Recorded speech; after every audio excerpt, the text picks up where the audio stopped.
Ce qui est intéressant avec les techniques PNL, c'est que le praticien n'a pas besoin de connaître le contenu de l'expérience pour intervenir. Il s'intéresse au contenant ou à la structure de l'expérience. On sait que le contenu d'une expérience ne peut pas être changé. Cependant, l'explorateur ou le sujet, si vous préférez, peut en modifier son interprétation. Et ces positions de perception ont pour effet d'enrichir la carte du monde de l'explorateur, de rendre disponibles de nouveaux points de vue, donc d'obtenir de nouvelles interprétations, et de ce fait de modifier obligatoirement la première interprétation. Lorsque nous accompagnons quelqu'un à revisiter une expérience, nous le faisons souvent en mobilisant physiquement l'espace et le temps, comme nous avons utilisé l'espace en y plaçant les chaises. C'est une façon intéressante pour l'explorateur de mobiliser tous ses sens pour engendrer le changement.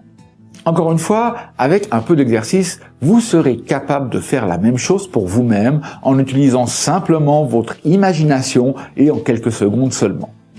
Donc, il vous faut pratiquer, pratiquer et pratiquer encore, jusqu'à rendre cette compétence inconsciente.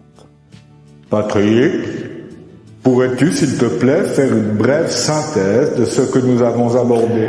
Oui, je sais que vous avez déjà bien compris l'idée de ces positions de perception. Alors je vous propose simplement un rapide retour sur le protocole de notre exercice.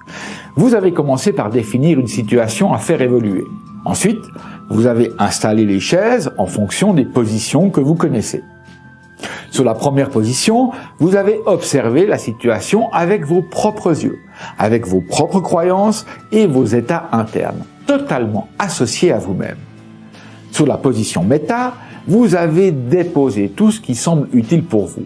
Puis, sur la deuxième position, vous avez exploré le modèle du monde de votre sujet, voyant avec ses yeux, usant de ses croyances, de ses présuppositions, associé au modèle du monde de votre sujet, ressentant ce qu'il ressent.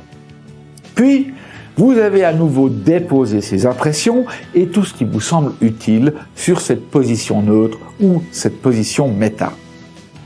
Vous êtes allé ensuite expérimenter la position d'observateur, dissocié de l'interaction, voyant la situation de plus loin avec un autre regard, le regard d'une personne qui n'est pas impliquée dans l'échange, avant de retourner en position méta, et cette fois pour y prendre tous ces nouveaux éléments perçus, ceux qui font sens pour vous.